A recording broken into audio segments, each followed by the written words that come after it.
98FM's Dublin Talks. Call 6797 981. And good morning from Adrian Kennedy. It is Tuesday. I know we kind of lose track of the days, especially if you, like most of us, are at home.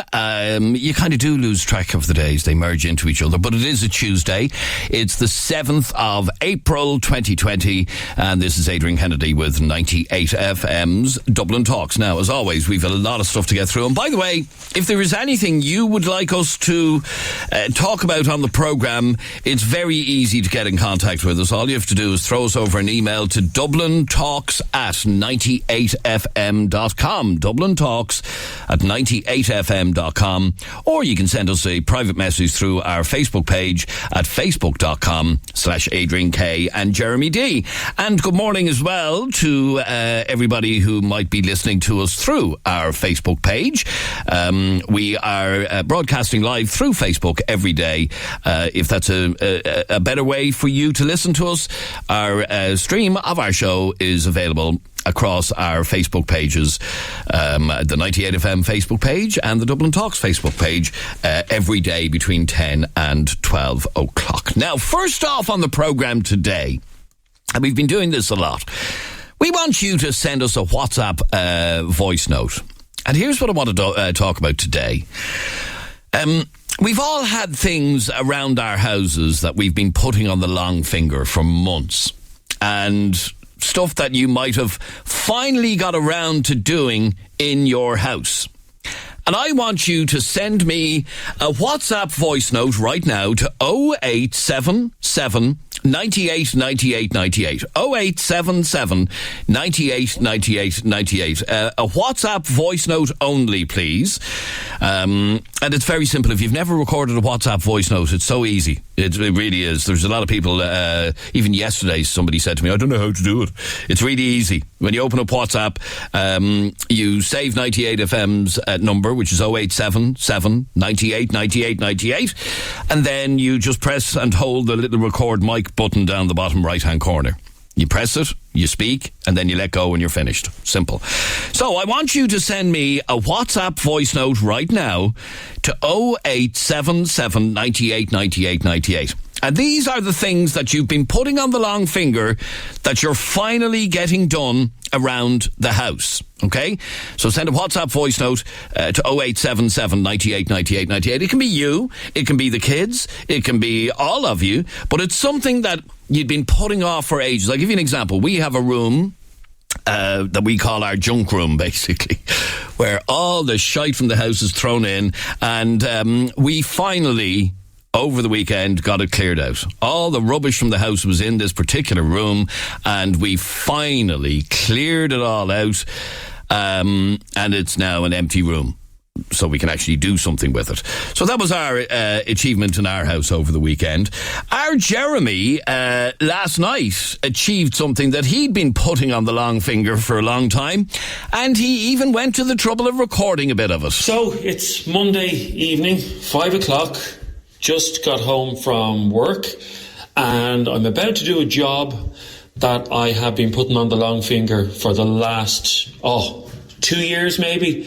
And as you were mentioning a few minutes ago, Adrian, this whole lockdown scenario that we're in at the moment, we have a lot more free time on our hands, and a lot of us, I think every single person listening, has done something around the house in the last couple of weeks that they have been putting off for months.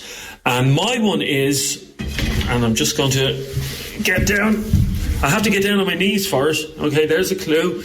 This is something that my wife has been nagging me about for, I'd say about the last 6 months.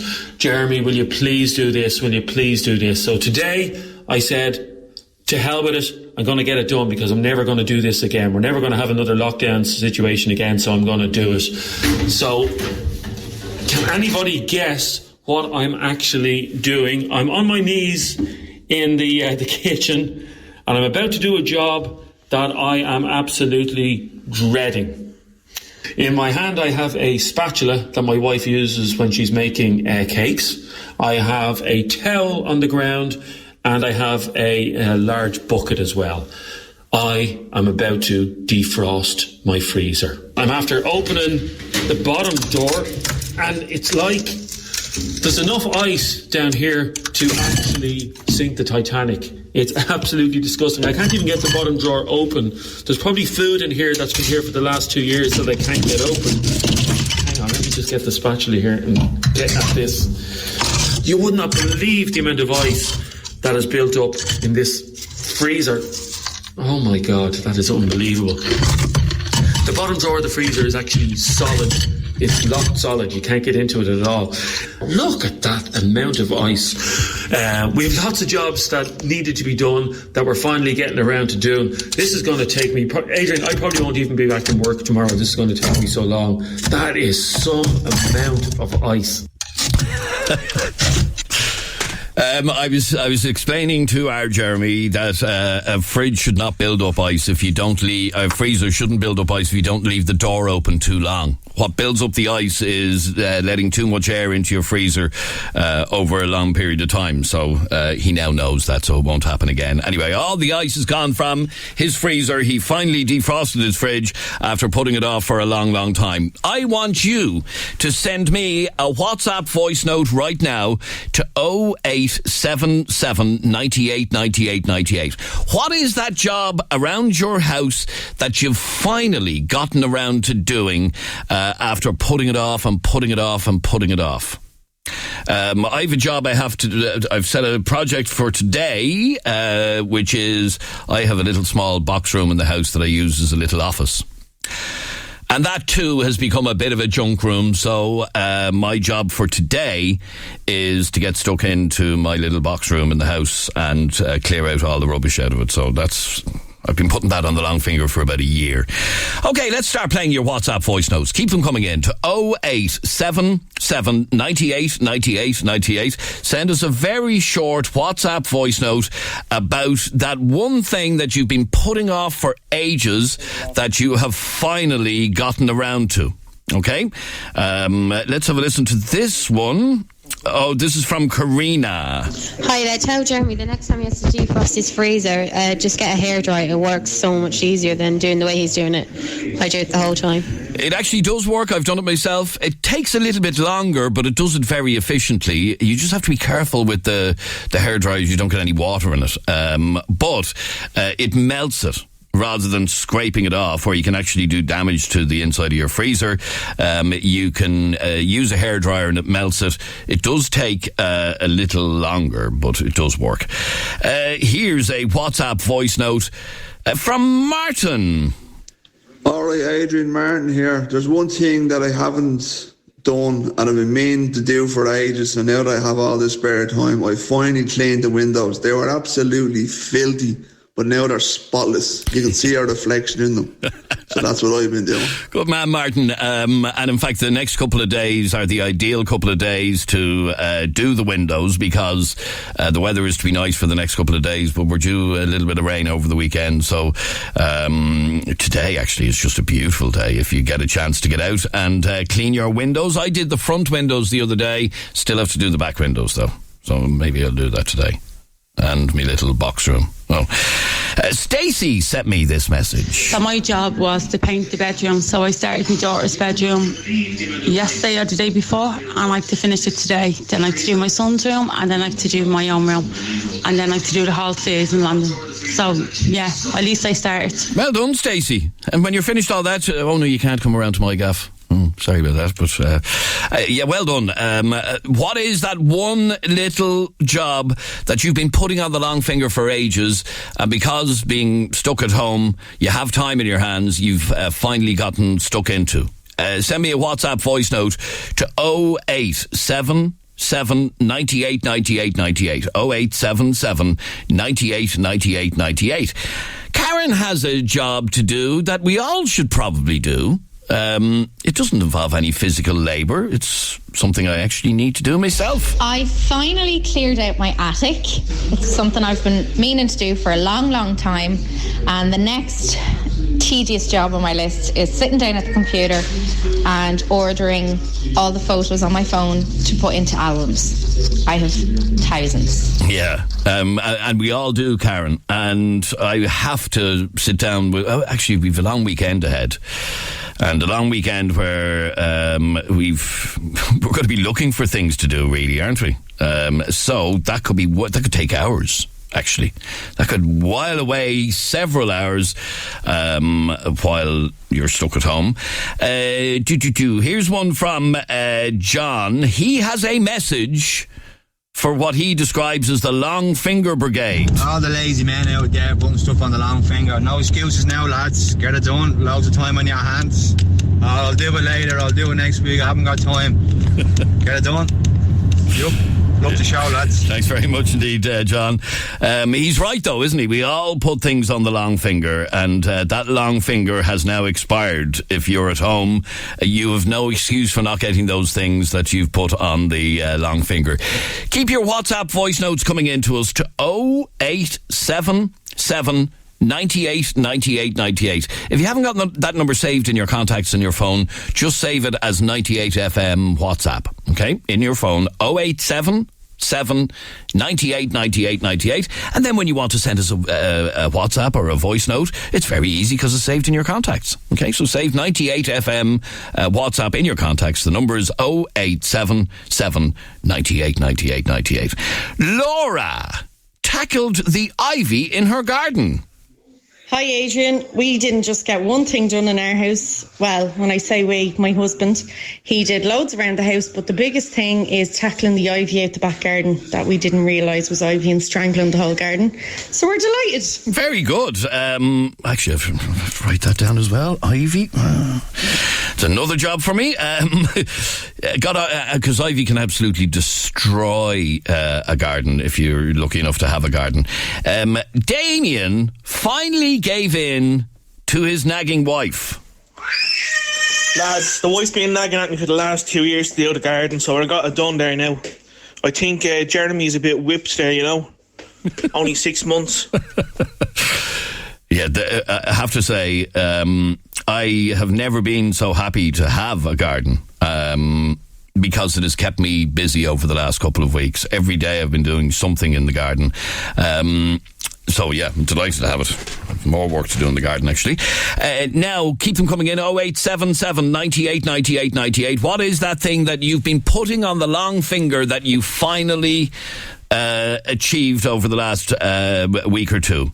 Or is there something that you're going to do over the next couple of days? Send a WhatsApp voice note, 0877 98 98 98. I don't know if this really counts, does it? I finished Spider-Man on the PS4. That counts. Probably doesn't count. It doesn't really. Well, you completed a video game. Wow. What, were you putting that on the long finger for months on end? Gareth sent me this message.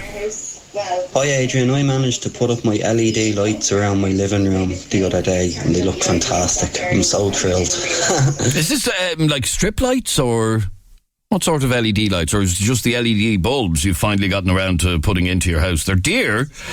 Oh, it is a strip light thing, I think, yeah. The LED bulbs are dear, but they're worth it because they actually bring your electricity bill down if you can afford to buy them.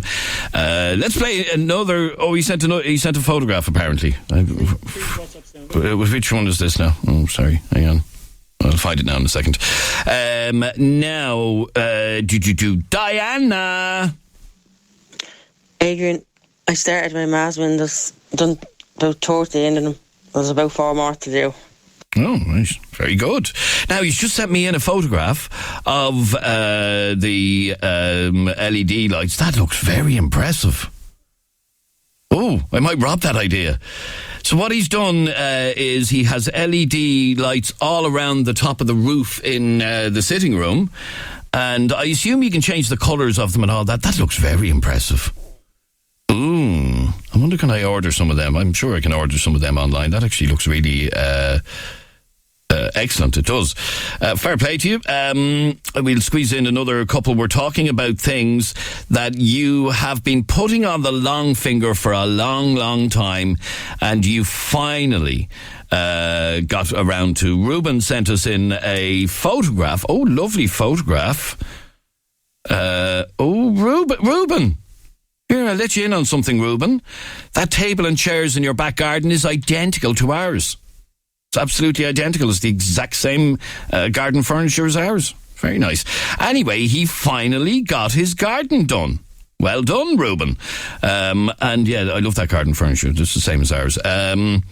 This guy decided to paint his mammy's house. Big mistake. Hi, lads. I got around to start to paint my mum's house. So I said, why should she pay somebody to do it and I can do it? I think it's the sorriest thing I ever started because, well, I got the paint. She said, oh, that's lovely. And when I put it on the wall, she came and I said, no, that's too dark. I have to go over each point.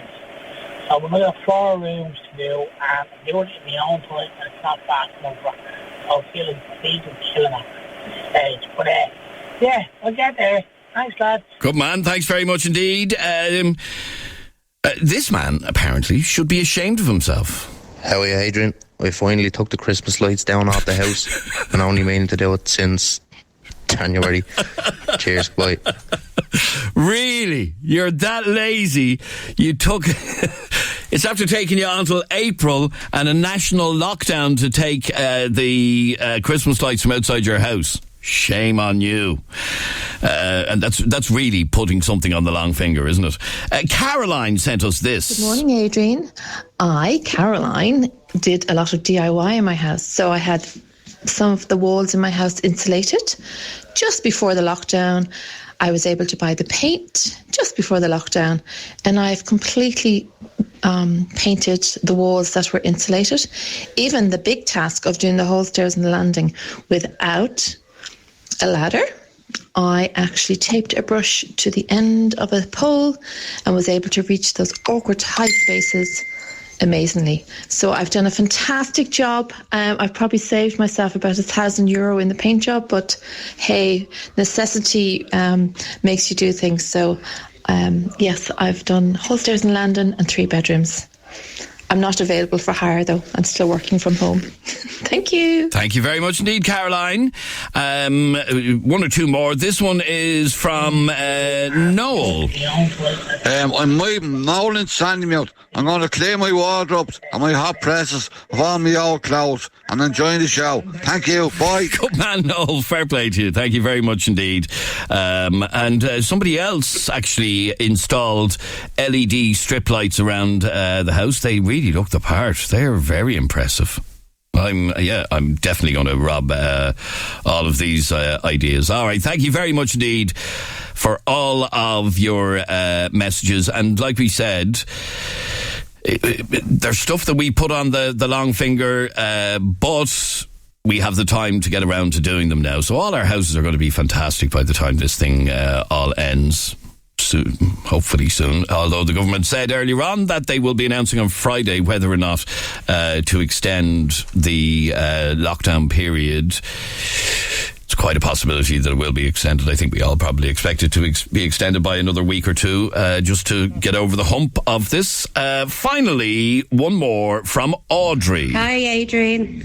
I painted all my decking, sheds, fences and kitchen all by myself. Girl power. Well done. Oh yeah, painting just, it doesn't work for me. I'm not very good at it.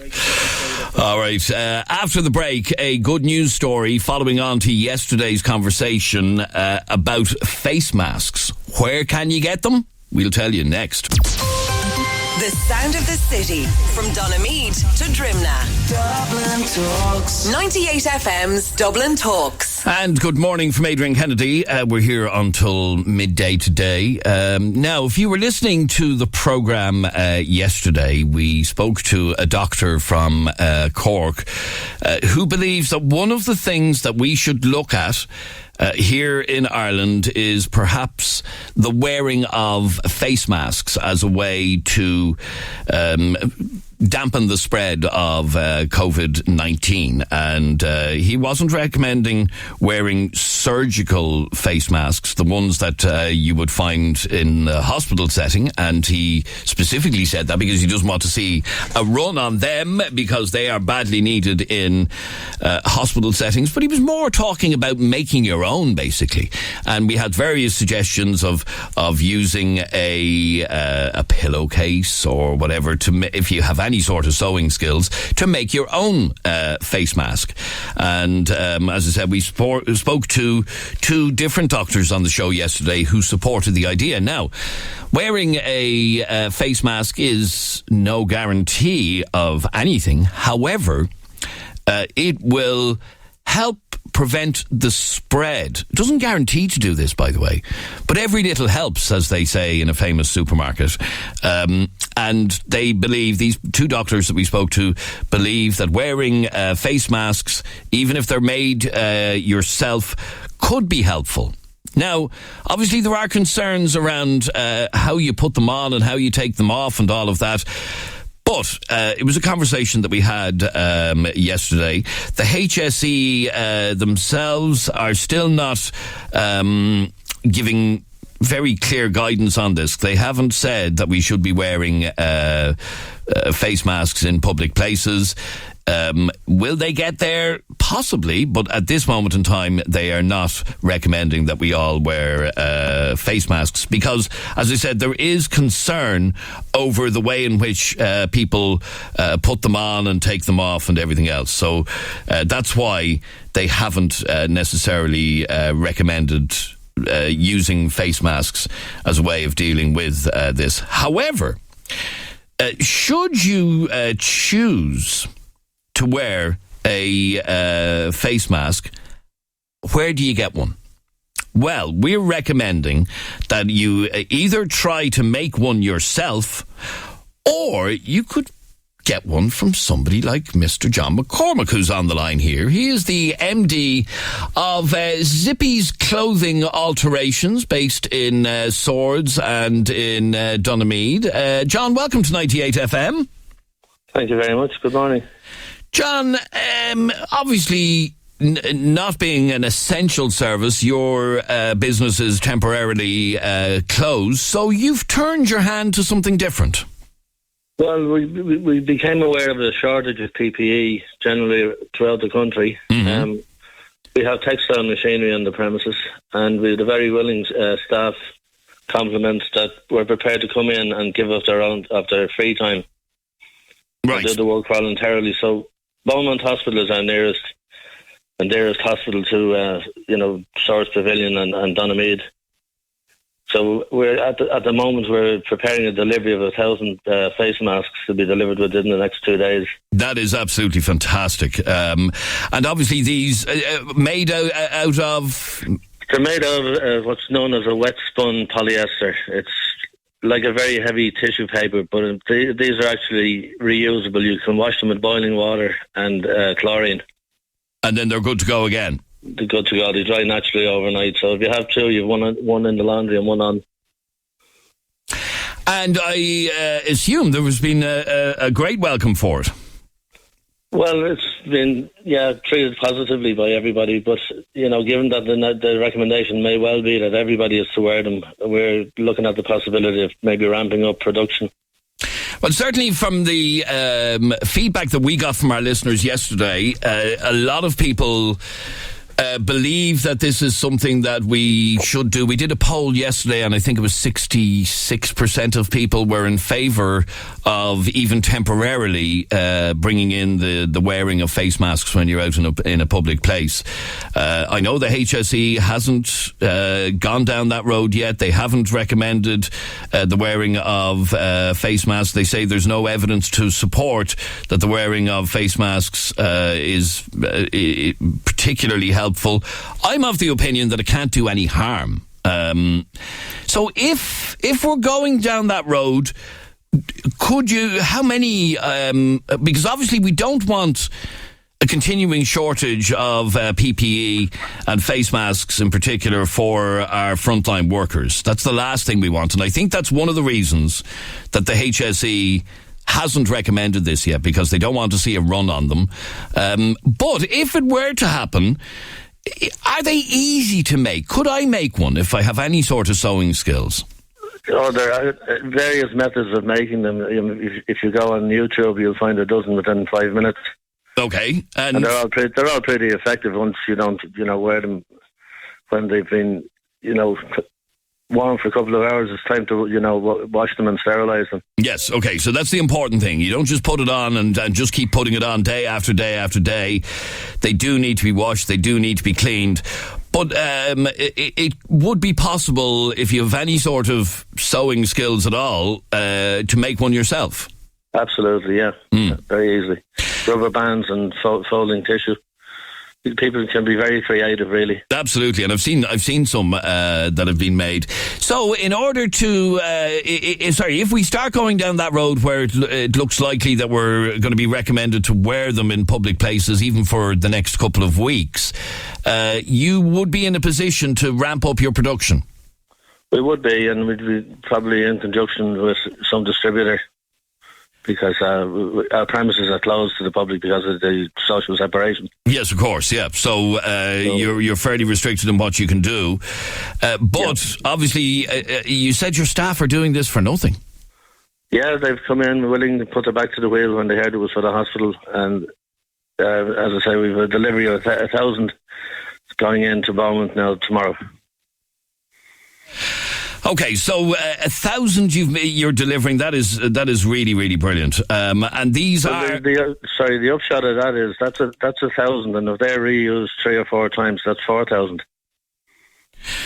Well, that's brilliant. All I can say, John, is keep up the good work. And if we get to a stage where it may not become mandatory, but if the difficulty with this virus is that somebody can have it and not even know that they have it, and can be unwittingly spreading it before they get any symptoms themselves.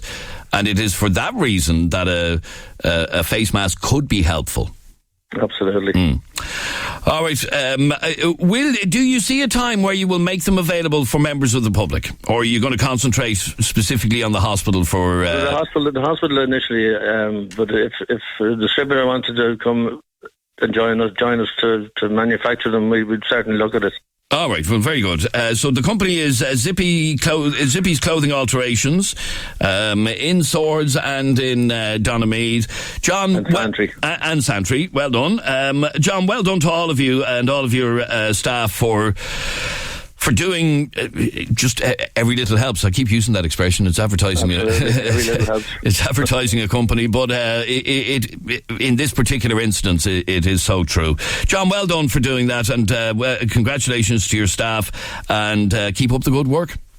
Thanks very much indeed. Thank you very much indeed. That's John McCormick. He is the MD of Zippy's Clothing Alterations in Swords, Donamead and Santry. Well done to them. And as you heard him say, he can produce even more if it comes to it that he needs to make more. But obviously we don't want our frontline workers going short, and that's one of the reasons perhaps that the HSE hasn't recommended wearing face masks. I am noticing more and more people wearing them when they're out in public, and maybe you can rattle up one for yourself.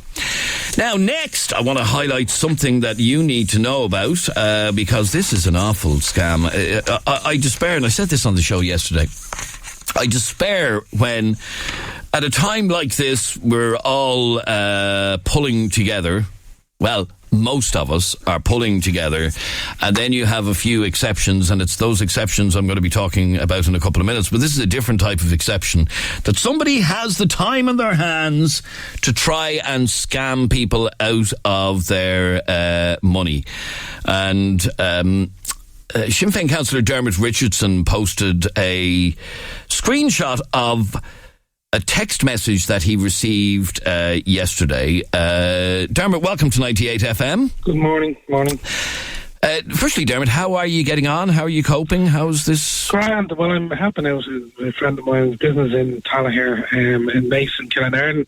So I'm keeping busy and keeping people with social distance and wearing masks all the time and all that type of stuff and helping. And this is not the plug, but Mace have been helping locally in the community with supplying dinners for elderly people in the area, and we've been dropping them off to them, That's fantastic. Keeping busy. That is fantastic. So like all the community around, I say Ireland, they all are helping out there. We know that. People are helping out. And unfortunately, in our society, we have people who aren't helping out. And these are people who can concoct scams to try and rob you of your money. Tell me about the text message you got yesterday. So at 12:55 yesterday morning, I got a text it says, your BOI Visa card is deactivated due to suspicious charge made on the 6th of the 4th, 2020. And it says underneath it then, proceed to www.365onlinetransactions.com. So I just, alarm bell started to ring, and I was going to press that link, and it is a link to this website. Mm-hmm. And I rang the bank first. Now, it took me a couple of minutes. I went out, sitting in my car, and I rang the bank, and I got a lovely man on the phone from Bank of Ireland, John, and he said to me, you're lucky you rang us. He said, look, don't press that link. He said, what they will do, they will ask you questions, and then they'll ask you for your passwords to verify and that type of stuff, and they will clear your bank account.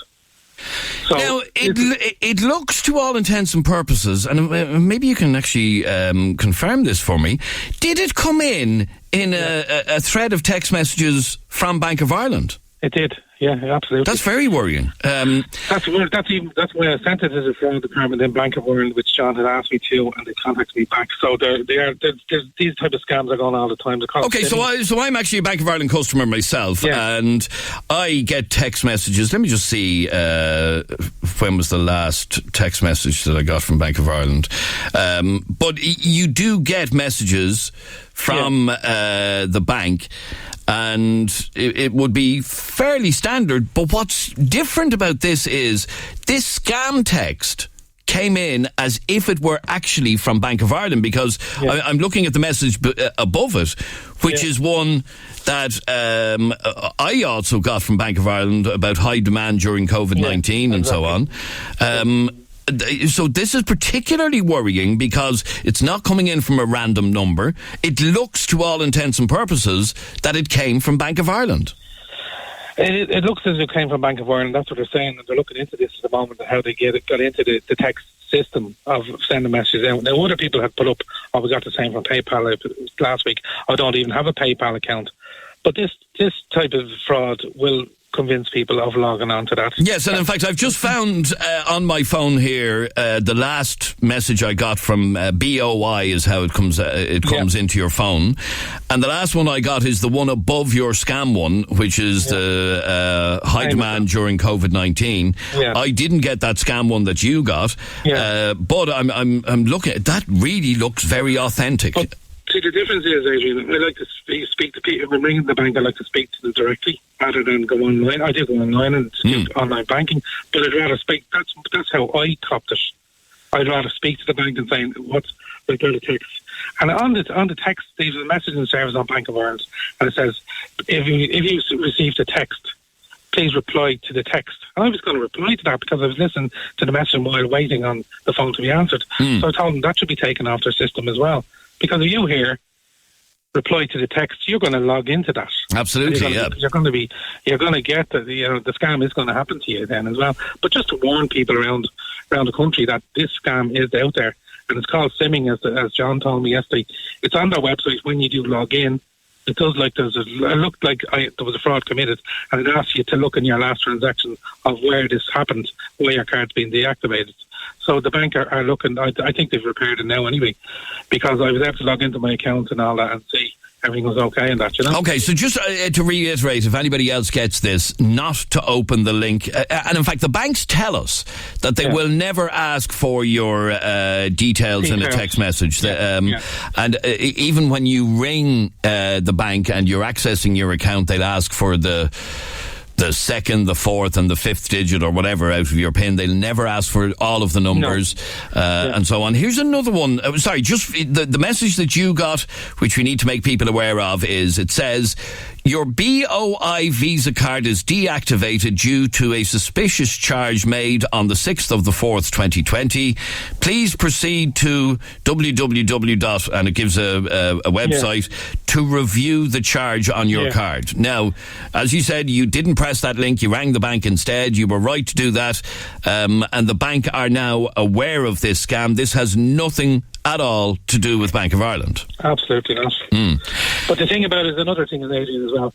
People that don't use think they're not sort of weighted with the technologies of today. They're not online and stuff like that, and they're easy scams. People like that, you know, the elderly generation who are not online and stuff like that. So we just have to warn people not to log on to these things as well, you know. Now, somebody else just sent me a message a second ago saying that this is a scam, but that's not. That's actually a text from Bank of Ireland, I should think. In response to the COVID-19 situation, this is something somebody just sent to me now. A number of our branches have been temporarily closed. That's true. Please be aware that cash withdrawals are available at external ATMs, but unfortunately external lodgement facilities are not available at closed branches. To find your closest open branch where external lodgement facilities are available, blah, blah, blah, blah. That's not a scam at all. That's just giving you information. So, that's I wouldn't be too worried about that. That's not asking. The one thing that I have always been aware of, and I'm always very conscious of, if you get a text message purporting to be from your bank or whatever, and it has some link for you to go to, that should spark an alarm, because the bank don't need to give you a link to your account. You should know that yourself. So they will never ever give you a link and tell you where to go. They would ask you to contact your branch or whatever. So just to be aware of it. Stay there for 1 second, Dermot. Connie, you're on 98FM. Hi, Connie. Hi, how are you? You got this same text message or a different one. What did your one say? My one was from the post office. I had ordered something online and pay the extra. But you see, I'd already ordered and I thought it was from that. And it said, give your bank details, and I did. But then it had come back and saying you didn't pay it, so I paid it twice. And of course, €98 came out of my account. Really? Yeah, now it was a fraud because I was in here in isolation for like the 14 months. It said, I looked at my bank account and I had on a Bombay Beach. So I was in like here. So anyway, one of them I got back. I went to the frauds, and another one, it was from the bank that paid, and said yes, definitely it was a fraud. So that other one is going around. That it is, if you ordered something, do not do it. Okay, and I'm just after getting another message similar about a similar thing claiming to be from An Post. So how, Connie, did they get money out of you? See, I stupidly, because I ordered on which a long time ago, and I thought I had ordered something, and you know when you say, okay, you order free and you have to pay the extra expense, I did give my card. That was because I was. So they're more or less saying, because I've gotten some of these emails, and in fact, if I go into my own email here and I go into my email, seems to filter out junk very well. If I go into my junk, I can tell you right now, a load of them saying things like, your goods have been held up at customs and you need to pay a small balance. And once you go through with that and you put your money in, or you put your card details in, then you're in big trouble. Yeah. This one says, I got scammed recently from, and they say in inverted commas, An Post. This is nothing to do with An Post either, by the way. I was expecting a delivery that day, so I didn't think too much about it. However, money was withdrawn from my account on 2 occasions and I had to cancel my card. Yeah, I had to do the same. Literally. I went in and they took my card. They cancelled it. I had to order a new one. So that was a week, without anything. And they did it twice on me. Now, it was investigated and it definitely turned out to be a fraud. Yeah, absolutely. And like you said, they kind of caught you unawares because you were expecting a delivery. that person who sent me that message there a second ago was also expecting a delivery, and I think probably an awful lot of us are expecting deliveries of different things, and we think, it must be to do with that. Unless you're absolutely certain that you have you've no delivery. The fact of the matter, so here's one I've just gotten, and this is from allegedly on Post. It's not though, and it says, "Hello, Adrian. The weight of your package exceeds the allowed limit. Get further information, and then there's a link below, and pay the balance due." Now it looks legit. That's the reality of it. But I'm very, and I think everybody needs to be, On Post is not going to send you an email saying, give us your card details or anything of the sort. And as Dermot Richardson explained a second ago, if you're in doubt, ring them and ask them. And they will tell you straight away whether or not this is anything to do with them. And 9 times out of 10, it isn't anything to do with them. So I'm sorry to hear that you got stroked of a few bob, Connie. One final message says, I got a few texts from Permanent TSB as the same call bank said wasn't them. Oh, sorry. As with Dermot Richardson, I called the bank. They said it wasn't them. And now in the app mentioned, bank will never send you a text. Now, as I said, Bank of Ireland do send text messages because I've gotten them. But they never, they're more information texts. So, for example, as I was explaining to you, I'll just have a look. These are the sorts of texts that you'll get from your bank. Your quarterly fees will be charged on the 20th of March. Just a reminder that your credit card payment is due. What else have we got here? You added a new payee to your account. All of them are just information messages. Not one of the messages that I have from Bank of Ireland in my phone here gives any sort of a link for you to follow, for you to go and do anything. They're all just information messages. So they're not... The genuine messages from Bank of Ireland will never have a link for you to go and check up. And let me just see, sorry, there's one final message just on this whole thing. I work from Post. They will never ask for money for parcels, etc. by text messages or emails. Payments are made in post offices only. Payments are made in post offices only. And as I said, certainly from me, any text message I've ever gotten from Bank of Ireland is just an information text with no links to any websites for you to go to. You're listening to 98FM's Dublin Talks. On the way after the break, we have a bank holiday weekend coming up, although the days will just merge into each other. But for a lot of people who are working, they might actually be off this weekend. But social distancing and whether or not you should report people not playing ball, basically, we're going to be talking about straight after the break.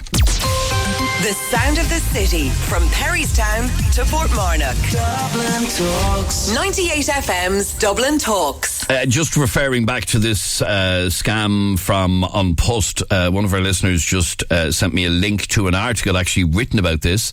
A sophisticated scam claiming that a parcel or package is due for pickup at On Post depots is currently targeting people. Fraudsters are sending text messages telling people that your On Post delivery has been stopped at our depot. The text message then lists reference numbers that have convinced people that the message is genuine.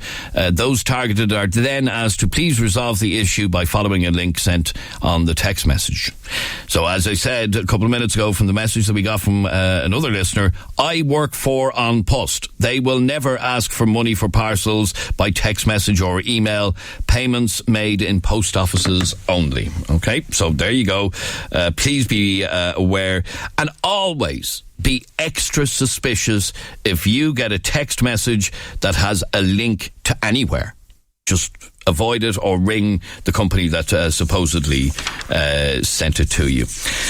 Now, next on the programme, a councillor has hit out at members of the public who are ignoring social distancing and gathering for walks near where he lives. And indeed, one of our listeners sent me an email earlier on taken on O'Connell Street at 8:15 this morning. Taken outside the GPO, that shows a very large gathering of people who clearly don't understand what 2 metres is. Well, anyhow, independent councillor from Wicklow, Tom Fortune, has said that people need to cop on and behave themselves. He was commenting after good weather over last weekend saw many people ignoring the 2-kilometre rule to flock to the beach at Kilcool, close to where he lives. Councillor Fortune said that the car park at the seafront in Kilcool had between 20 and 40 cars in it at various times on Sunday afternoon, which he estimated meant at least 50 or 60 people. And Councillor Fortune joins me on the line. Tom, welcome to 98 FM. Good morning, Adrian. How are you? Good, thank you. Tom, I used to live in Kilcool, so I'm very familiar with exactly where you're talking about. I know and that. There aren't 50 or 60 houses right beside the beach. So this was a problem of people deciding to gather and, more importantly, travel more than the 2 kilometres from their home.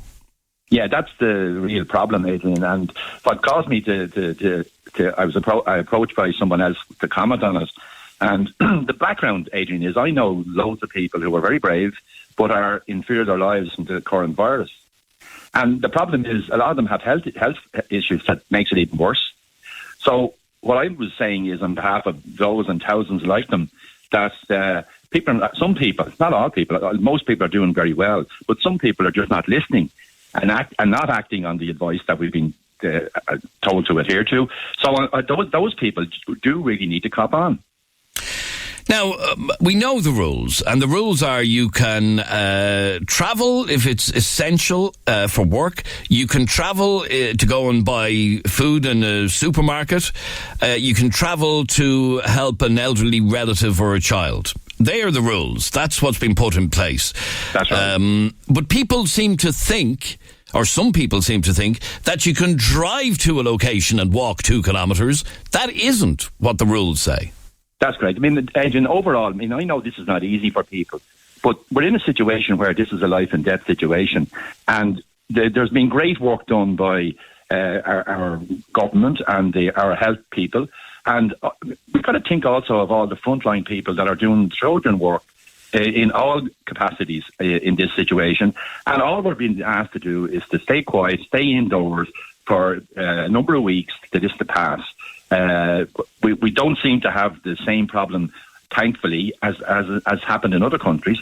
But if we do what we're told and what we're being asked to do, I think we can probably defeat this. And it's not fair to not to be cooperating with the guards, and the guards have loads of stuff to do. And now what they're having to do is to stop people, as you remarked there, travelling this in excess of this 2 kilometres, thinking it's okay to do that. It's not okay to do that. Yeah, and in fact, I heard one story of somebody who hadn't seen his girlfriend for ages, and on Sunday he hopped into his car, he drove to her house and they went for a walk, and he thought that was okay. It's actually not part of what the rules say. It's crazy. I mean, we all have personal situations, Adrian. I have a daughter who's a nurse. And she won't come and come into our house now because she doesn't want to bring anything into the house. So she's trying to avoid that. So we're all having to make sacrifices. But it's worth it, because if we can just do what we're being asked to do, and as I said to you already, I think there's been a really good job being done overall. And if we just do what we're being asked to do, we can defeat this thing. And what you saw on Sunday was a group of people travelling to Kilcool Beach to go for their 2 kilometre walk, and not really understanding that that's not what is meant to happen. You are meant to walk within 2 kilometres of your own home. That's right. As you know, Adrian, we have a fabulous facility down on the beach, and you can walk for several miles along it. But in the current environment, it's not good enough for groups of people, like 20, 30, 40, 50 or 60 people plus, to be gathering and walking as if things are normal. Things are not normal. And next weekend, Easter weekend, we're going to be under, I would think, there's going to be horrendous pressure, and the guards are going to be under horrendous pressure. In order to kind of keep the thing under control. And really, your programs like yourselves and local radio stations and that are doing fantastic work, getting the message out to people. But at this stage, people have heard the news, they read the newspapers. So, what else can you say to them? If they're going to continue to ignore that, they just don't care then. And it is very distressing to think that the 97 or 8% of us are actually playing ball with these rules. Absolutely. None of us like them. They weren't brought in to please us. They were brought in for safety. And Tom, thanks very much indeed for talking to us, because after the break we're going to be asking whether or not it is our civic duty to report people who are ignoring social distancing. We'll come back and talk about that in just a moment. It's 11 o'clock across Dublin. Good morning. This is Adrian Kennedy. This is 98FM's Dublin Talks. And this is Emma with Tuesday's top headlines. Thanks, Adrian. Good morning. The number of clusters of the coronavirus has risen to 260. 67 are in nursing homes, 45 in hospitals, and 32 are in residential settings. WhatsApp is limiting the amount of times a message can be forwarded in order to reduce the spread of misinformation. The app is cutting the number of times a message can be shared from 5 to just one person or group at a time. Temperatures could hit as high as 18 degrees tomorrow and Thursday with good sunny spells, but it's due to change on Friday with showers on the way. And Aldi has lifted temporary purchase restrictions on products after panic buying last month, but the supermarket chain says shoppers will still be restricted to 4 units on the likes of hand wash.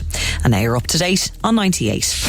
98FM's Dublin Talks. Call 6797 981. And good morning from Adrian Kennedy. Our telephone number is 6797 981. If you're calling from your mobile, obviously stick an 01 in front of that. And you can text, WhatsApp, or send a WhatsApp voice note to 0877 98 98 98. Now, with Easter weekend coming up, it's feared that some people may ignore the rules or think that they don't apply to them.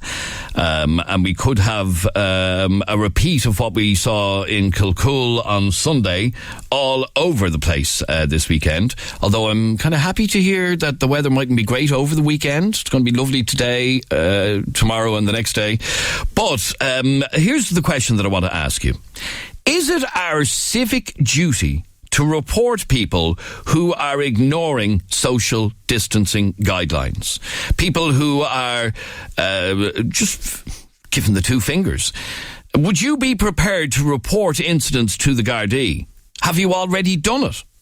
And what would you do if you saw a large group of people flocking to where you live, ignoring the rules? Have you seen examples of breaches of this recently?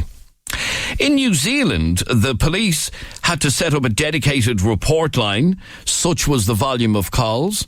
They set up a website for people to report breaches of social distancing. The website was so busy it crashed. Should we do the same thing here?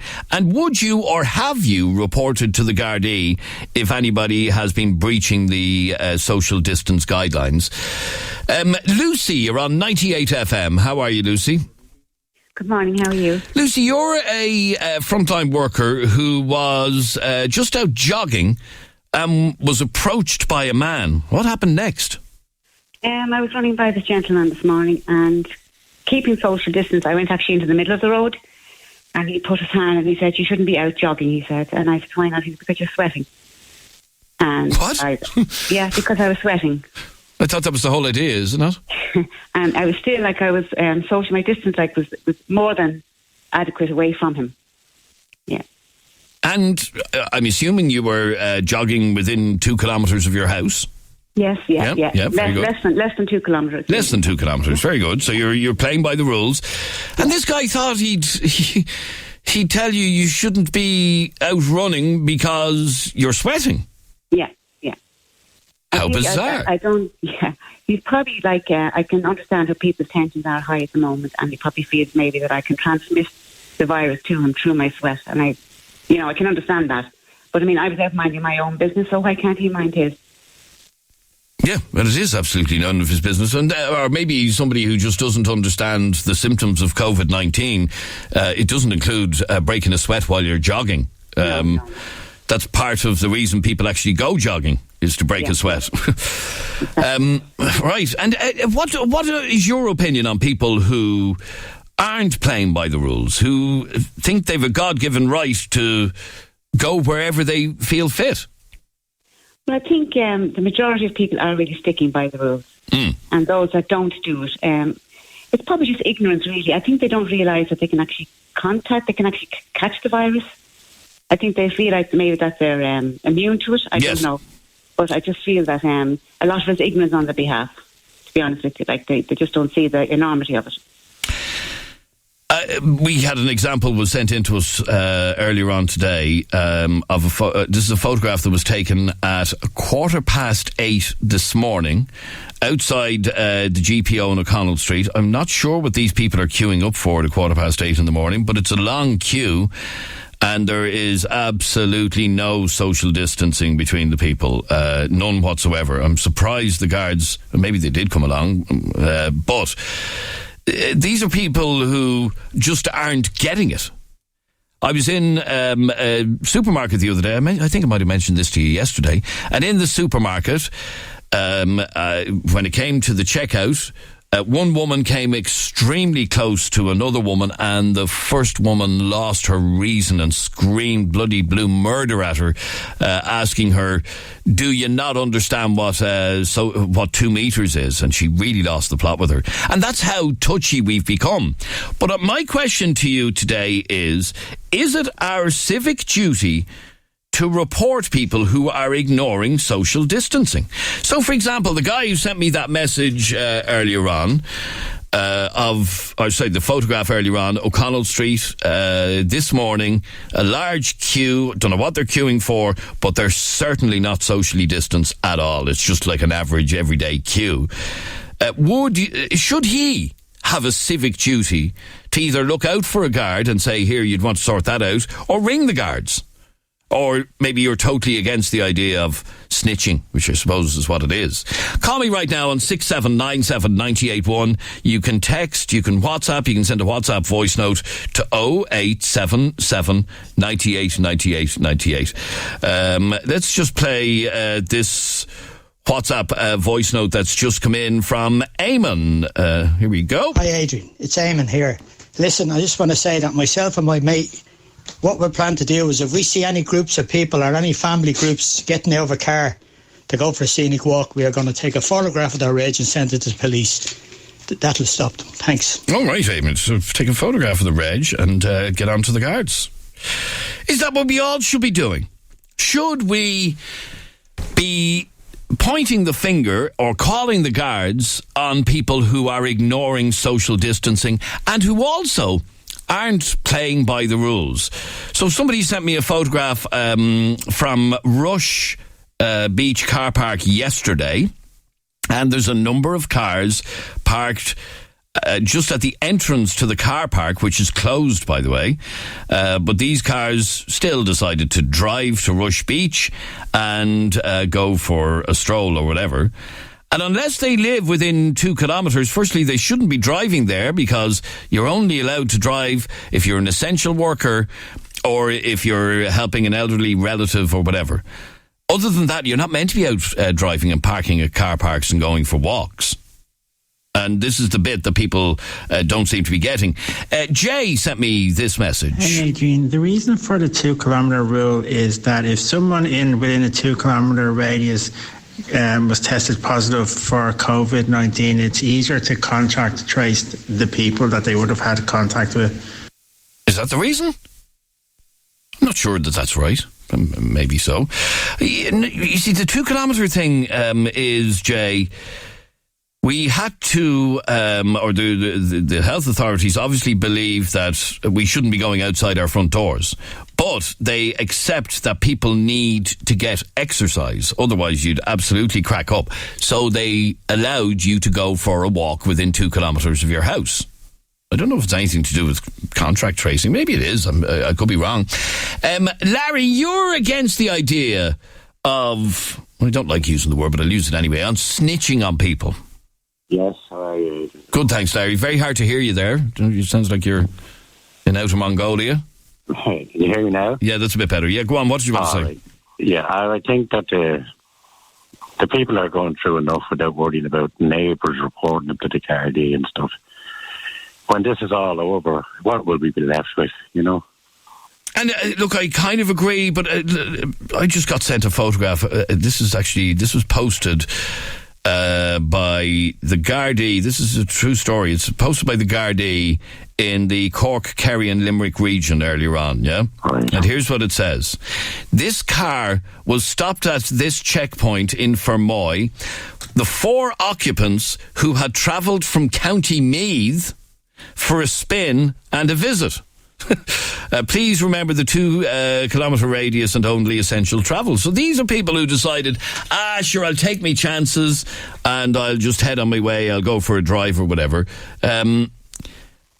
We need to all play along with this if we want it to end. Yeah, fair point. But Adrian, I personally know people who were caught out by Leo's very short notice, who weren't aware of the lockdown, and they haven't even been able to get home yet. And that's a fact. From where, like? Like people in Dublin who live in Meath had to stay in Dublin until the Easter weekend, and they're managing recycling their clothes in the washing machine before they can manage to go home. And that's beyond 2 kilometres, and that's a real need to go home. I would have thought that you would be able to get past a guard at checkpoint if you explained that to a guard. Yeah, but people genuinely, and I mean genuinely, have taken the advice, did what they could, and now they're told to be extended even further, you know. Well, we haven't been told that yet. But it is... Back to the point. Yes, back to the point about letting somebody know that there are people blatantly ignoring the guidelines that we're all having to live by. Yeah, well, fair is fair. I agree with that. But for people to start reporting on each other, you know, history has shown that's not a very good thing to do. You know, we're dealing with enough without worrying about your neighbours. There'll still be your neighbours at the end of all this, wherever the outcome is going to be. I know, but like I could see from this post from the Gardaí that somebody felt it was their God-given right for them to hop in a car and drive down to Fermoy in County Cork from Meath. I mean, that's a silly thing to do. That's just taking the mick out of everybody. It is, yeah. Isn't it? Definitely. Now, it just so happens that those people were stopped by the guards and were obviously told to head on back home again. But you don't see any place for, like I said, in New Zealand, the police set up a dedicated report line for people to report breaches of the guidelines. You don't like that idea at all? No, I don't. Now, I suppose there's exceptional circumstances where people are being totally ridiculous. Fair enough, but in general, some people are genuinely having to go outside 2 kilometres, and reporting them is certainly not. Yeah, but if you have a genuine reason, the Gardaí will understand. Yeah, but a lot of people are afraid of the Gardaí and don't trust them anymore, and that's another problem. I've been stopped at checkpoints twice now. I've stopped this morning and I was stopped a couple of days ago on my way into work, and you explained to the guards, I'm going to work and I have a letter from my employer. In fact, he didn't even ask to see the letter today. He just accepted it and waved me on my way. They're not there to arrest people or start beating them up and down the streets. They're just trying to make sure that we go along with the guidelines recommended for us to go along with. Linda says you're actually wasting your time reporting people who are breaching the guidelines. Young people is not going to work. The guards have enough to do. If it was me, I'd just let rip at anyone who is near me. But I noticed the older people where I live in Roscommon don't seem to be taking this seriously. There's so many old people out and about and chatting with each other without that 6 feet distance. Now, the other thing is, in our local Super Value, they have provided sinks for people going into the store with a sign to say, stop, do not go into the store unless you wash your hands. This has not been adhered to. I have noticed about 75% people don't wash their hands going into the store, but most of them are men. Yeah. Now, you're probably right, Linda. Most of them are men. Keep your calls coming in, 6797 981. This is the question that I'm asking, is it our civic duty to report people who are ignoring the rules on social distancing? And are ignoring the rules on travel as well. Driving into work this morning, there's a big sign over the motorway saying essential travel only. And that's the rule that we are trying to live by. That's the rule that may very well be extended this weekend. It's I don't know why it feels like it's going to be, but it does feel like it's going to be extended for another week or two before any sort of a relaxation can happen. Pádraig is very angry over the idea of people taking down others' reg plates numbers. Hey, Adrian. Come here. I think it's a little bit ridiculous having to take pictures of people's number plates. Like, you don't know where everybody's going. You don't know their reasons for being and it's just unacceptable to be going and doing that.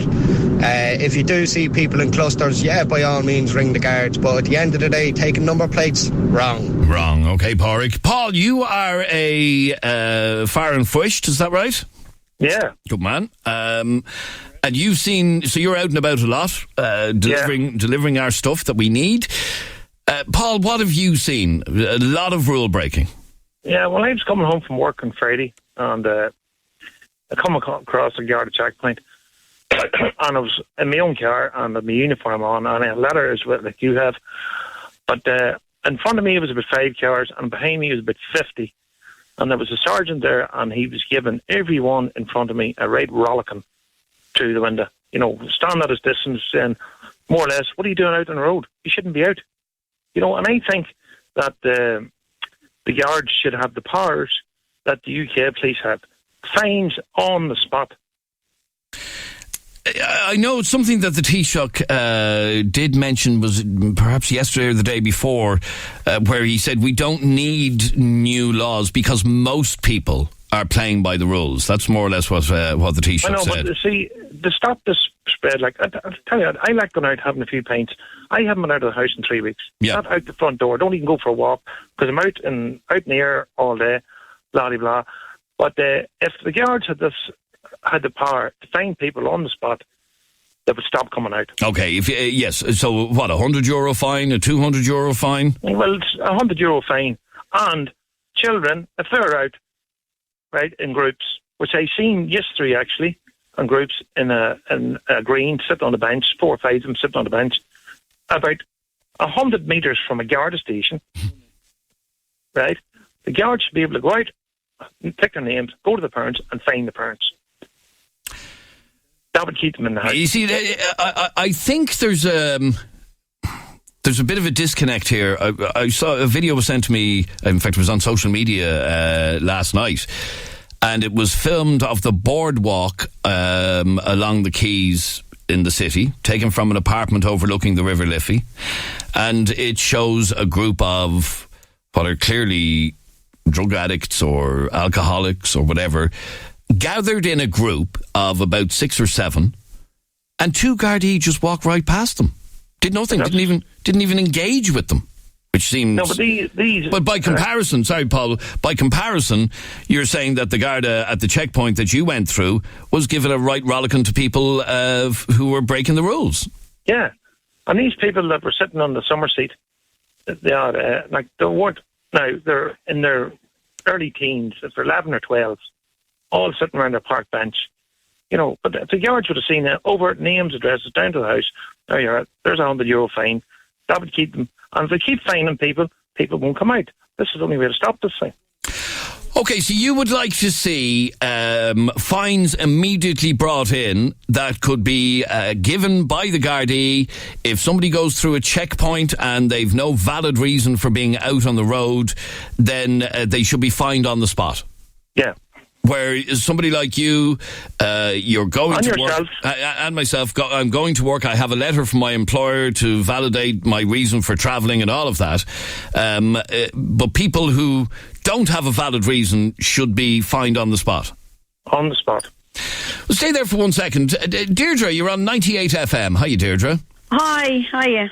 I'd just like to comment first on regards of asking neighbours would they report. Yeah. On asking people anybody leaving would their they homes report together and not distancing. Yeah. Okay. Number one, a couple have just left their home. They're after being in bed together, probably having. Sorry, hang on. This isn't about families going for a walk together. They don't have to socially distance if they live together. But come here, if people are in a park and they're holding hands, how the hell is a stranger supposed to know they're not family or they are family, or even if they're walking close together? They're after getting out of bed together and are in a park walking one another together, and people are ringing up and reporting them. They're not getting out of bed together, for God's sake, and people getting asked to report them. I don't think anybody's going to pick up the phone. I walked with my own missus around where we live the other day. We probably held hands for a couple of minutes. But you're not getting my point. Asking neighbours or anyone in parks to see people not social distancing to ring up and report them. If they get out of a car and they're not distancing, report them. How do they know where them people are that's coming from, like the man beforehand said? How do they know that people are not a married couple after getting out of bed together and sleeping and probably having sex together? You're getting reported for being too close. Hang on for 1 second. Firstly, Deirdre, nobody pays a blind bit of notice if two people are side by side because it's assumed that they're husband and wife or brother and sister or whatever. It's when the group is more than that. Not true. I've seen people shout at people about the distancing. I've seen people shout at them because they're listening to propaganda like this shit on here saying that they should report them if they're not social distancing. People walking the streets don't know that they're not a married couple or not a partner. Two men are not partners and two women are not partners. They don't know, and they're shouting at them in the street to keep that distance. And you've seen this yourself? This show saying this, that's getting people to do this. Have you seen this yourself? I have seen it, and I've shouted at the people. How do you know they're not married? They're two women, so... So people are taking it upon themselves to... Shouting at them. One man came out of his house to shout at a couple that was walking together. Out of his house. Now, they weren't married, but they live together. They don't live together. They stay with one another. They're partners. And he came out of his house to show them because they're listening to programmes like this. Should people ring the guard? Should people report people see them walking Deirdre, together? at no point... Okay, firstly, Deirdre, at no point has this show or any government guidelines or anything said that a couple who live together can't walk together. How does people on the streets know they live together? I'm saying it now. No guideline. Hang on for 1 second. I'm listening to your show from earlier and saying, should people report people not keeping social distance? Yes, I'm not talking about two people who come from the same house. People on the street know that they're a couple. We're talking about, like, for example, the photograph that was sent in to me from earlier this morning outside the GPO. Right, I see that. Now, I went into the man on the GPO on that one, and I told him it was a disgrace that all the old folk should be taken off that queue and brought in force because they were squashed But the point being, Deirdre, that the people in the queue weren't observing social distancing. Yeah, but you're also talking about the people on the boardwalk. Do you know who they are? They're the homeless that we feed. That's who they are. But that's who they are on the boardwalk. Where are they supposed to go to keep their social distance? It's okay for them to congregate in a group along the boardwalk. A group of 7 people. Stand one another 2 miles away along the boardwalk. That's what the rest of us have to do. Deirdre, that's what the rest of us have to do. No, they don't. It's a rule. It's not a law. It's a bloody rule. Us, we'll just ignore it then, will we? Come here and I tell you something. You should be more scared in your homes at 5G than you are people walking together on the streets. I'm not going down the 5G but that's why you should be more scared of than people walking down the street. Sorry, you're a scientist now, are you? I'm not a scientist, but I've done my bloody research. And I can tell you one thing. Deirdre, I am not entertaining any rubbish about 5G because it's all rubbish. Right, okay? We won't talk about the 5G. We won't talk about the 5G. We talk about the empty hospitals. What about the empty hospitals? The empty hospitals are going to be full to capacity within the next 2 months. That's what I can tell you. They're going to be full to capacity. That's where they're going to be. From radiation poisoning, that's what they're going to be. Oh, here. Deirdre, bye-bye. I'm not dealing with... the amount of you have been on to us. Can you talk about 5G? 5G, we're all being poisoned. Stop, seriously. I'm not dealing with that at all. This is being spread by people with far too much time in their hands, and these conspiracy theories. Anyway, I'm just not getting into it. Catherine sent me this WhatsApp voice note. That's not right. I was on Rush Beach yesterday. I drove to the beach. I parked my car down at the entrance that you're talking about, simply because I wanted to go and do my shopping on my way back from the beach. I live within 2 kilometres of the beach. So, I'm entitled to drive to the beach, leave my car, walk on the beach, and then get back in my car and go and do my shopping, so that I'm not going out twice in the day. But Catherine, that's actually not right.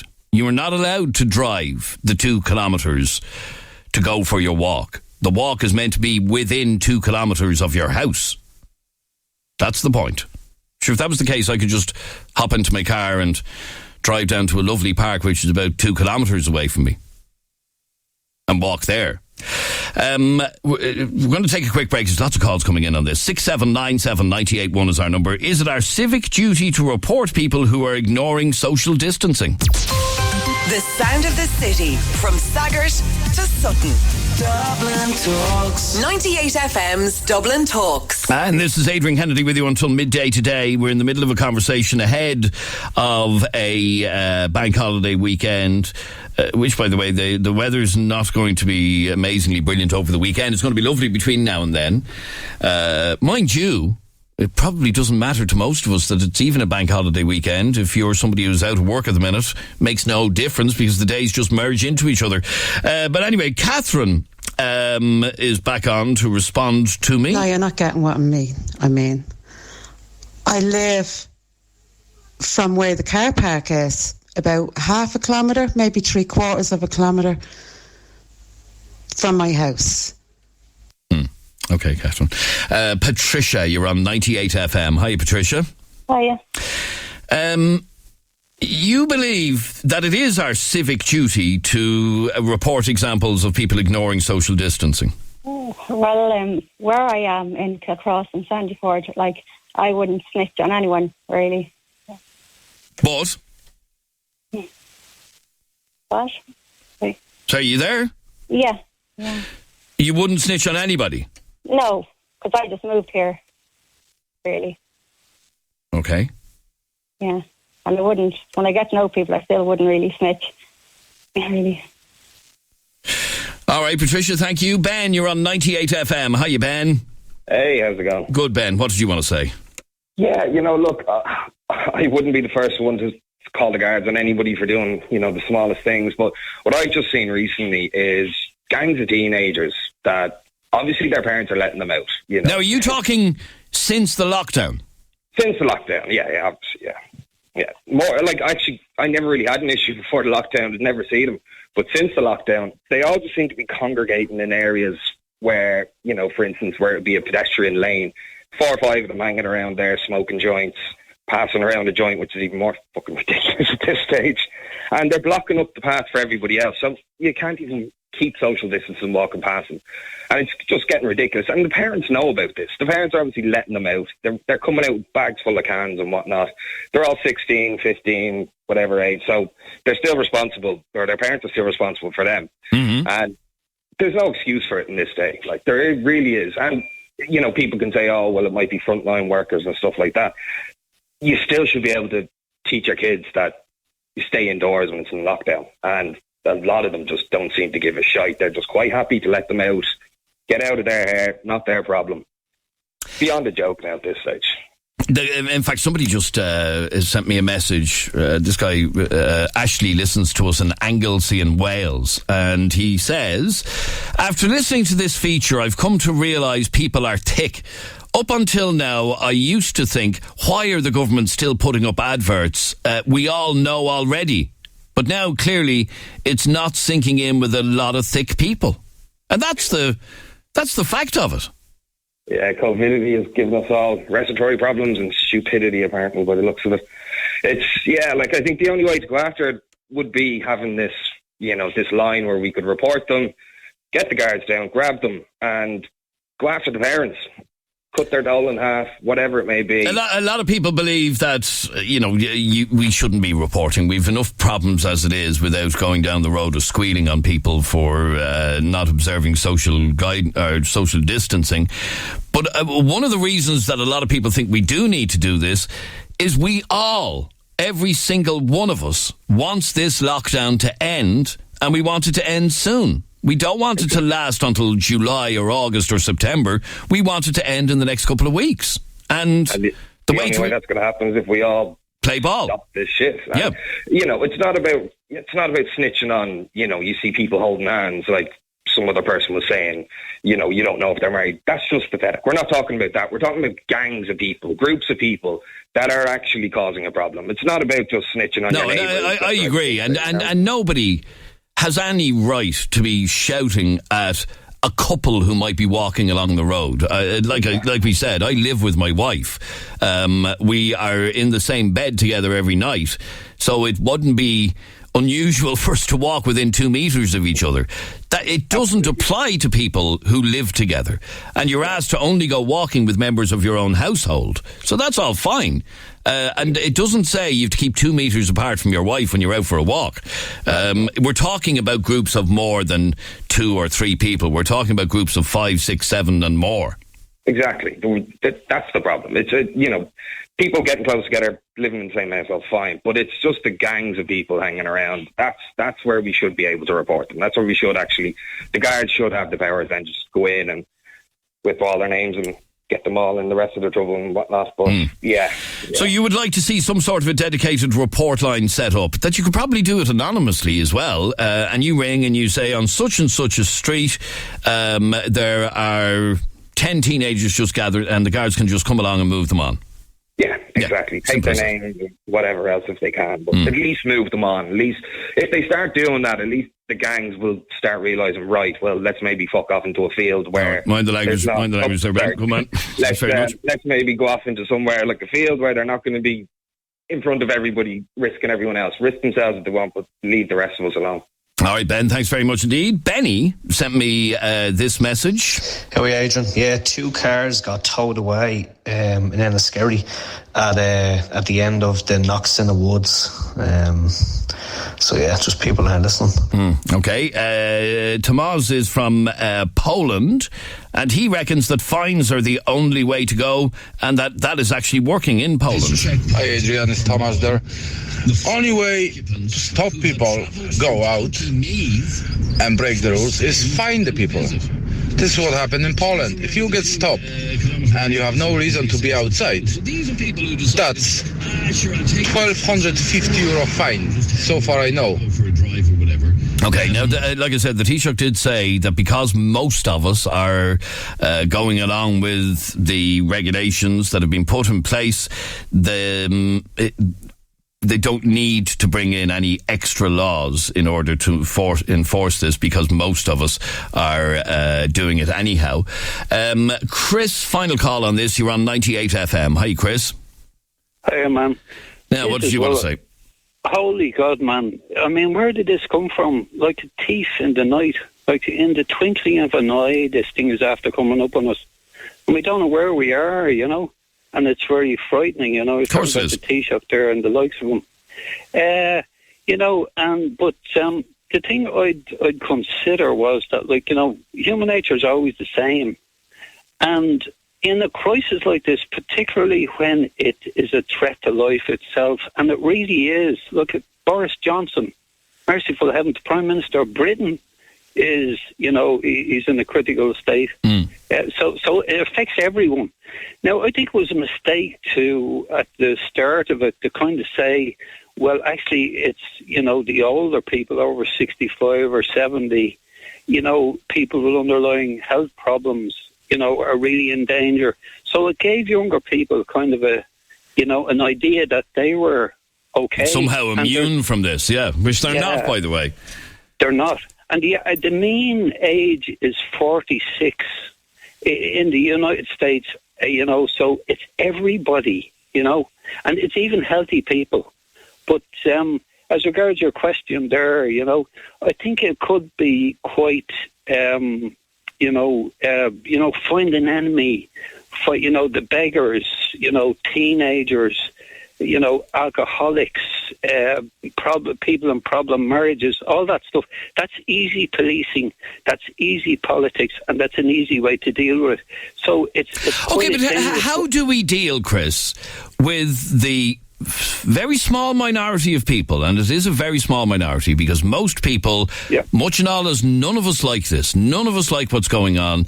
This is outside all of our comfort zones. We don't like our movement being restricted and all of that. So we can all agree on that. But in order to get out of it, most of us are going along with what is being asked of us, except for that really small minority. How do we stop them? Well, the people like that will always be with us, as a famous man once said. You said 97%. I think 98, 99% of us in this country are compliant. You remember how we handled, mad cow disease, CJD, the way our army moved in. The consensus we have in this country as regards policing in particular is really, really precious. And you mess with that on the peril of your life in crises like this, Okay, I'm about to play a message from a lady who says that if we don't adhere to the rules that we have in place now, we'll end up like Spain. And somebody was onto our show the other day from Cyprus, and she has to get written consent from the police to go outside her door to do her shopping. Is that where we want to be? No. None of us want to be there. All right, let me just squeeze in a couple more WhatsApps before we wrap this up. Hi, Adrian. If people don't adhere to these rules, we will end up like Spain. My friend lives on Lanzarote, and she's literally only allowed to go out to the shops. And even at that, the police are stopping her and checking her receipt to make sure she has been out. And you were only allowed to walk your dog to the end of the road and back. You're not allowed to go for a walk. So we should be grateful for the little bit of the 2 kilometres that we can do. And that's true, and it is much more severe in many countries like Spain, like Cyprus, like Italy, where you almost need written police consent to do anything. Brenda finally says that, we've 2 more. Brenda says people are taking the mick out of this. Adrian, I live next to a lovely park in Clondalkin called Corky Park. They currently have the car park closed to cars, but every day this week and at the weekend, and then at the weekend coming as well, there has been mountains of cars parked outside the 2 gates and people walking around the park. And finally, a message from Connor, and says that this comes down to people just not caring. I don't think this has anything to do with stupidity, Adrian. I think people just don't care. They really don't care about anybody but themselves. And that's all it comes down to. A lot of people just blatantly saying people are stupid and not getting it through their heads. It's nothing to do with that. It's just the fact that they don't care. And I mean, on the spot fines for people not abiding by the rules, and if it's youths and teenagers, they really have to start on afternoons. All right, thank you very much indeed, Connor, for your message, and thank you, all of you, for your messages.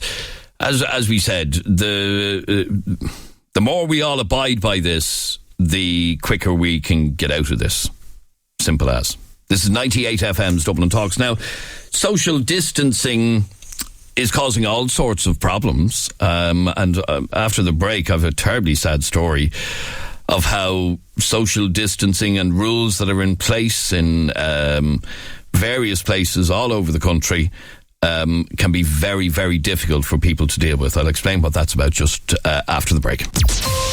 The sound of the city, from Sallynoggin to Swords. Dublin Talks. 98FM's Dublin Talks. And good morning from Adrian Kennedy. It's Tuesday morning. Now, in a moment, I'm going to be talking to one of our listeners, a lady called Gwen, who's a very sad and moving story for us regarding her dad, who is in a hospice at the moment. But because of the lockdown and strict guidelines in place about visitors to old folks' homes and care facilities and hospices, she is unable to visit him.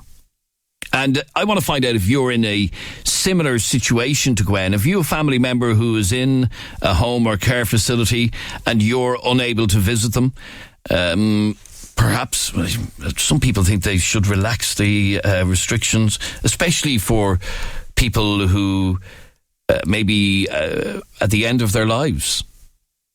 And we need to be able to comfort our loved ones at this very difficult time. And we're not even talking about people necessarily ill from the coronavirus. We're talking about people who are just ill. Call me right now on 6797981. You can text, WhatsApp, or send a WhatsApp voice note to 0877 98 98 98. Gwen, tell me, welcome to 98FM firstly, Gwen. Good morning. Morning, Adrian. Tell me a little bit about your dad, please. Well, basically he was diagnosed a few months ago with stage 4 lung cancer, and it has metastasized to the brain. There was nothing they could do for him, so we just took him home. And he's living on his own in his own little flat. And of course he got care, and his family come down to him every day and so on and so forth, and to let him do his own thing for as long as possible. And a few weeks ago he took a turn, he took bad, and he was adamant that he didn't want to go into the hospice. He said, "No, I'm not going in there, go in there, I'll never come out," and stuff. So a few weeks ago he knew it was time. I found him half on the floor and half on the bed, and he was trying to get to the toilet, God love him.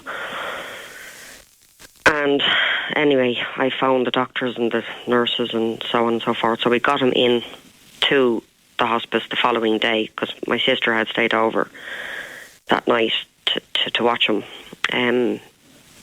Sorry, this is just... Oh no, I can only imagine. So we brought him in, and it was... this was only really starting at the time with the coronavirus. Oh, it was out a while, but the restrictions were only starting to come in. But when we went to the hospice, there was 2 people allowed only. Mm-hmm. That was fine. So, and then after a few days, then it went to 1 person only. Okay, that was fine. And then it went to 1 person for 1 hour.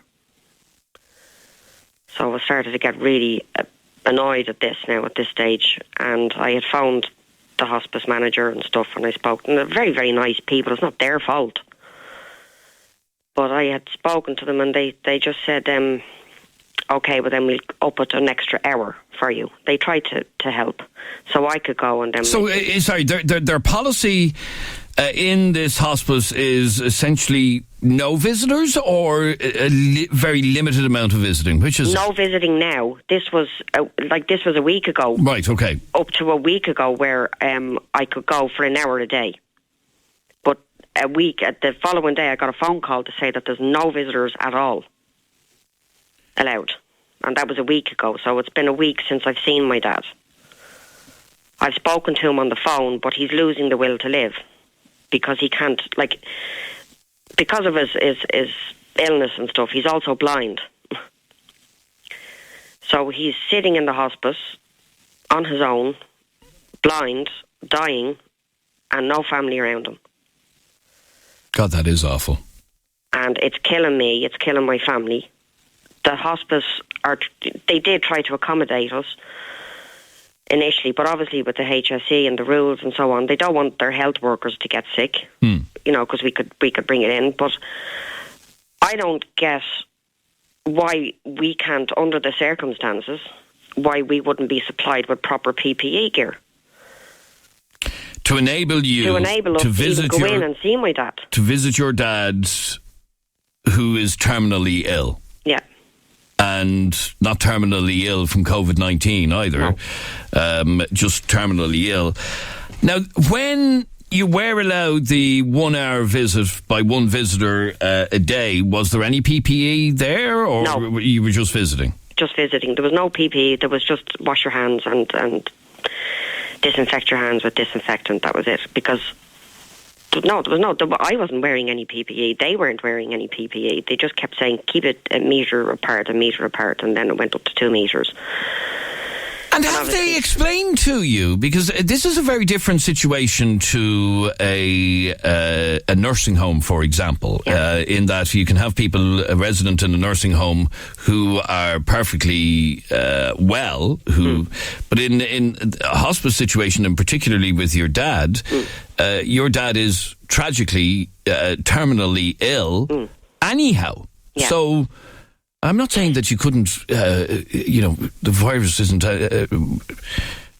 significant, but the fact of the matter is that your dad is terminally ill regardless. And is that the point? Is you would like to be allowed to go into him with PPE gear if necessary, but and maybe not interact with anybody else when you're there? Yeah, is that feasible? The problem is, right, well, where he is at the moment, there's 19 beds or 19 rooms or whatever it is, but where he is at the moment, he's not in a room on his own. He's in a four-bed ward, kind of. In hospices, they're normally just one room to one room. Mm-hmm. And does your dad have his own room? No, he doesn't. He's got this. There's 4 beds in this kind of ward. It's a biggish ward, and he has got a big curtain, and he's got his own. Like, it looks like a little room with the curtain going around it.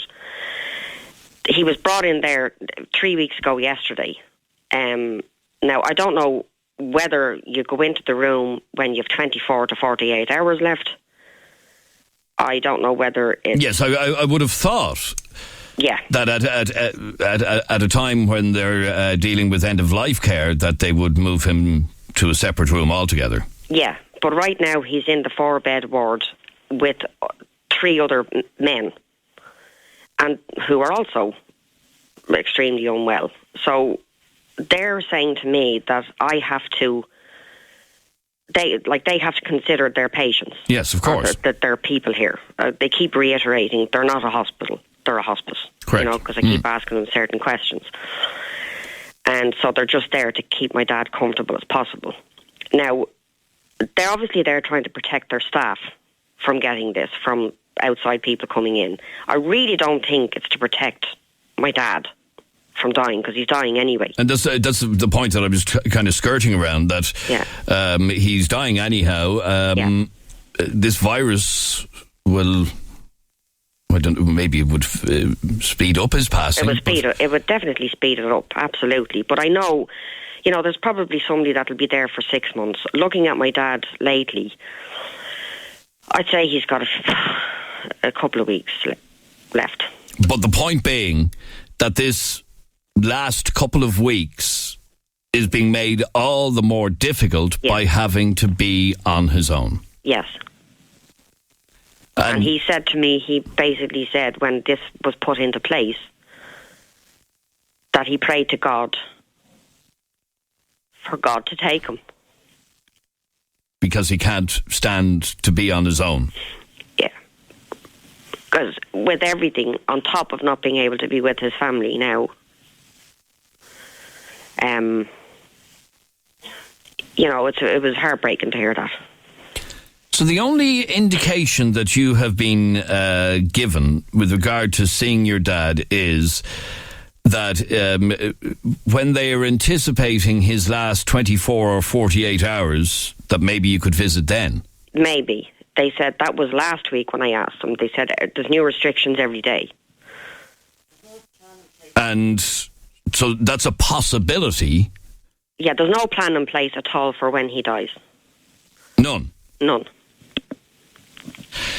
And that's very, very difficult. But in the meantime, and his last 24 or 48 hours could be a month away, could be 2 months away. Yeah. And all the while, and the man knows he's terminally ill, does he? Yes. And all the while, he can't spend any time with his nearest and dearest. No. Knowing... and this is not COVID related at all. No.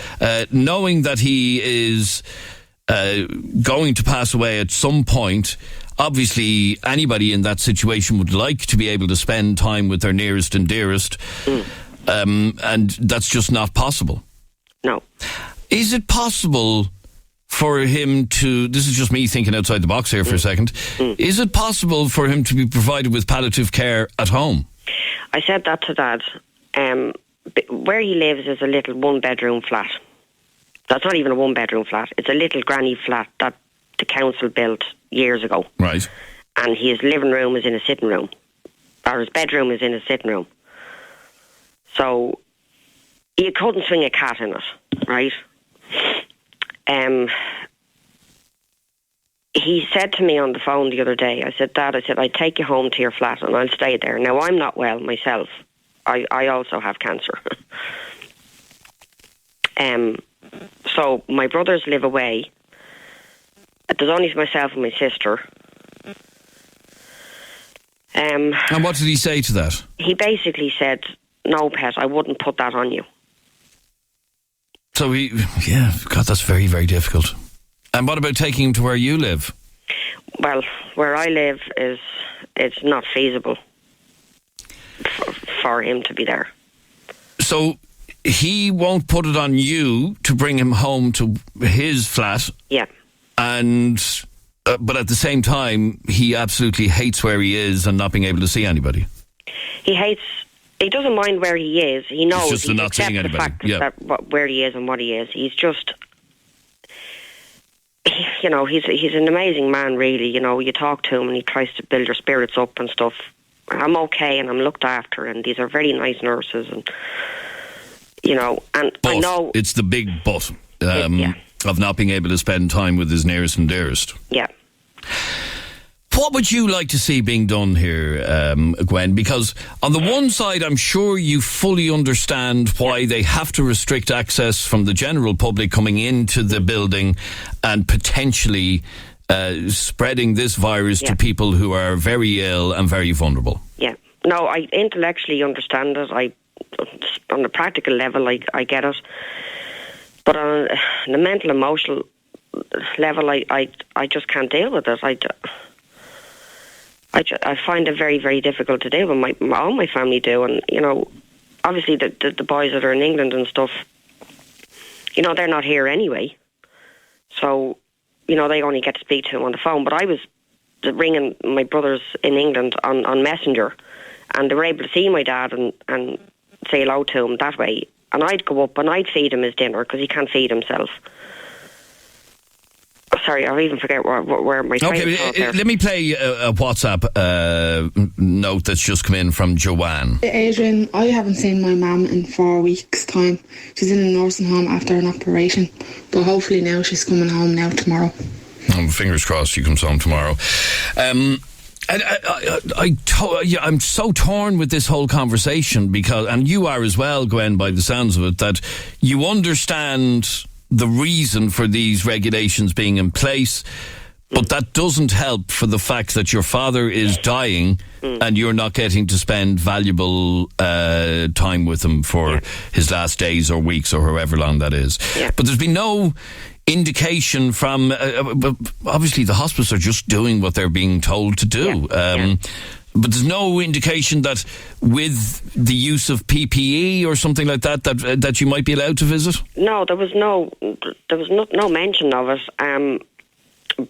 from their side, and you know the healthcare workers on the front line can find it difficult to get proper PPE. Correct. Yes, exactly. So never mind just me. Yeah. You know, like I prepared to go in and wear a hazmat suit and whatever I need to do just to go in to see him, you know. My heart goes out to you, Gwen, and I didn't deliberately skirt over your own health issues, but we wanted to talk, I know, specifically about this aspect of it. This is something that an awful lot of people are going through at this moment, and it's one of the things that unless you have somebody in a hospice setting or in a nursing home setting, you can't really get your head around. But for people who are living it like you are, and your dad, it is very, very difficult. It really, really is. And I can't even think what a solution could be in order to get you to see your dad, other than perhaps bringing him home at some stage. Well, we spoke about it, myself and my sister, and obviously my dad would needs around the clock care. Yeah. again, with my own health, and also my sister has health issues as well. God, we're an unfortunate bunch. But anyway. All right, but look, Gwen, unfortunately I'm out of time. I could talk to you forever, to be honest, because my heart just is broken for you and for your dad. And I hope somehow, the bit I can't really understand is if they could make an arrangement for his last 24 or 48 hours, whatever that arrangement might be, surely they can make a more regular arrangement, even if it's every second day or every third day for an hour. It's better than nothing. Gwen, we're going to keep in touch with you. I wish you the very best, and I hope somehow through this you can manage to get to see your dad sooner rather than later. And my fondest regards to you, and thanks very much. Thanks for sharing your story with us. And as I said, it's a story that an awful lot of people are living with. Thank you, Gwen. Thank you for listening today. Back again tomorrow morning at 10 a.m.